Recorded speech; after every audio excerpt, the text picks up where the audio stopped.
Welcome to Essentially You, the podcast designed to help you build a meaningful career and satisfying life through applied positive psychology and coaching. Together, we'll gain clarity, strengthen our mindsets, examine our thinking, and find the freedom to thrive. Welcome to the show. Age is no longer the primary factor that determines where you are on the map. Life is now less about how old you are and more about when you decide to live. John Acuff wisely said that, and in this episode, let's decide to live fully together by mining our mindset. Hey friends, welcome to the show. In recent years, positive psychology has gained significant attention as a way to promote human flourishing and well-being. One of the basic principles of positive psychology is that we should strive to cultivate a fully present mindset rather than one that's driven solely by production. Warning, friends, all my type A's out there, you're not going to like this, but I like to tell those driven friends of mine that they're so much more than just what they achieve every single day. Now, as I've learned more about myself, I've come to the understanding that my impact amplifies when I do less but better. Moving away from a performance-driven mindset solely can have a lot of benefits, like it allows individuals to focus on the present moment rather than constantly worrying about the past or the future. This can lead to a greater sense of happiness and contentedness as we fully appreciate the beauty around us and engage in, meaningful experiences. Now, learning to become fully present and owning that mindset helps cultivate meaningful relationships with others. And by focusing on being present in interactions with others, we are able to foster deeper connections and build stronger bonds. And stronger bonds of trust lead to a greater sense of belonging and social connectedness, positively impacting our mental and physical health. And one of the most powerful ways to cultivate deep connections with other people is to learn to be fully present and listen for understanding. As The Good Life, the book, Lessons from the World's Longest Scientific Study of Happiness tells us that those connections ultimately become the fuel to our happiness and living a life with little regrets. The most important person you can connect with is that person sitting right in front of you right now. Take time and be very present. Now, another key benefit of moving towards a fully present mindset is increased creativity and innovation. And by being fully present and engaged in the moment, we can tap into our creative potential and develop new and innovative ideas. This can be particularly beneficial in the workplace, where creativity and innovation are often valued and highly sought after by employers. Here's a true story. It took me to about 36 to remember I'm a writer. In college, I was a muse, a poet, a dreamer.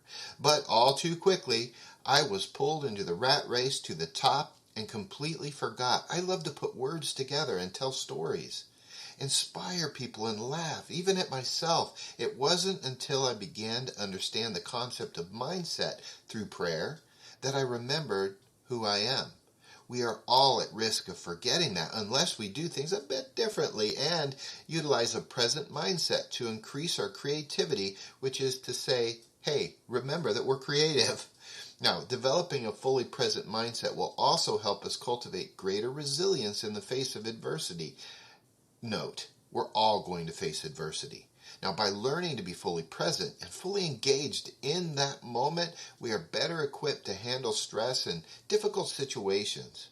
This can lead to a greater self-efficacy and promote greater mental well-being. As an entrepreneur, I experienced the rush of winning big time in business. Also, the sting of failure. There seems to be a fine line between the two. As an entrepreneur, you're winning or you're losing. But for someone who hates to lose and has a deep value of loyalty to the people I'm serving, I almost lost my identity and purpose through some of those battles or some of those downtimes. Beginning a practice of mindfulness and prayer helped me to calm the highs and lows of business and stay steady doing the right thing as we progress forward in both business and our life. Because we know that moving towards a fully present mindset offers us many benefits like increased happiness, stronger relationships, greater creativity and innovation, and improved resilience, by embracing the principles of positive psychology and focusing on being fully present, we can unlock, click, did you hear it? Our full potential and lead a more fulfilling and meaningful life.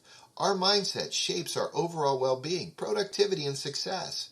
It determines how we perceive things and how we react to the situations around us. A productive mindset can help us achieve our goals, true, but a fully present mindset will help us truly engage in the present moment and enjoy life's journey as we achieve those goals. Now, let's discuss a 3-step process for changing our mindsets from a productive or production only to a fully present in there as well. Step number 1, identify where you're at. Identify your current mindset. The first step is to identify our current mindset. Are you someone who always wants to be productive and achieve more? Are you constantly thinking of the next task you must complete or the goal you must achieve? Are you frequently stressed or anxious due to your need for productivity? If so, then you have a productive mindset. On the other hand, a fully present mindset might help you to understand and live in the moment and enjoy all that life has to offer. You have that mindset if you're focused on something other than constantly achieving things or completing tasks, but rather on being present and living the moment or life to the fullest. Now, once you've identified your current mindset or where you're at on that spectrum, then understand that changing it doesn't happen overnight. It will take time, effort, and patience, especially if you're one of my type A friends. Step 2, practice mindfulness. Practice, practice, practice. My football coach used to say that. The second step in changing our mindset is to practice mindfulness.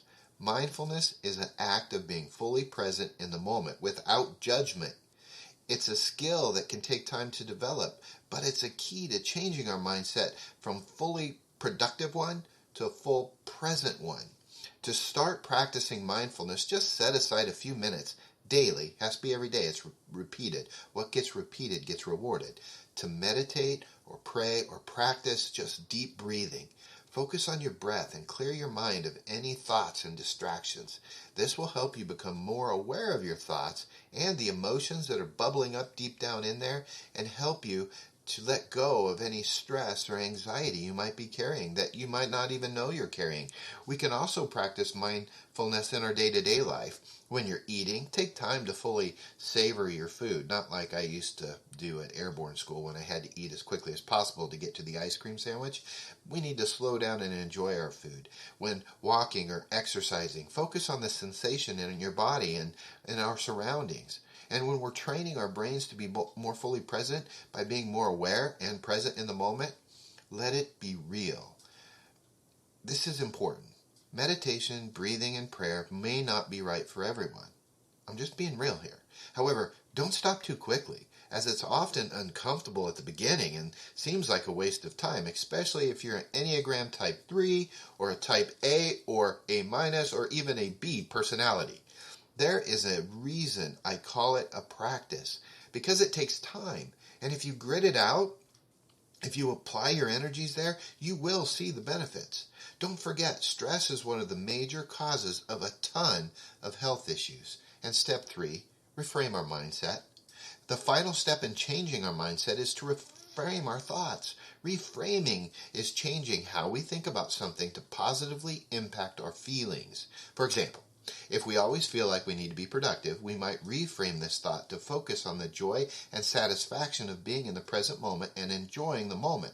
Instead of thinking, I need to be productive all the time, you might think, I want to enjoy and appreciate each moment as it comes, by the way, while I'm being productive. By changing the way we think about this, we can change the way we feel and act. Reframing your mindset will take time and effort. Trust me on that one. But it's an essential step in changing your mindset from a fully productive one to one that incorporates being present. Changing our mindsets, man, it's a journey that requires time, effort, and patience. But by identifying our current mindset, practicing mindfulness, and reframing our thoughts, we can all change our mindset from one that's focused on our achievements and productions to one that's also focused on the joy around us. To that person sitting right across from us, it's not about achieving more all the time. It's about being more effective when you're achieving, but also enjoying life's journey and being fully present and experiencing each moment. Let's face it, the reality, living fully alive, isn't a sprint to the finish line. You're going to have a lot of regrets if that's how you're living. It is an intentional embrace of the joy in the moment. And learning to understand that will best position us to fire up our careers and enjoy our life. And when that happens, I can say without a doubt, friends, we got this. And now it's your turn to thrive in life. If you've liked what you've learned, please remember to leave a review and subscribe on your favorite podcast app. I'd really appreciate it. And if you have any questions about building your career and the many benefits of coaching, contact me by visiting markmathia.com. And until next week, I'm cheering for you. Tranquility Base here. The Eagle has landed.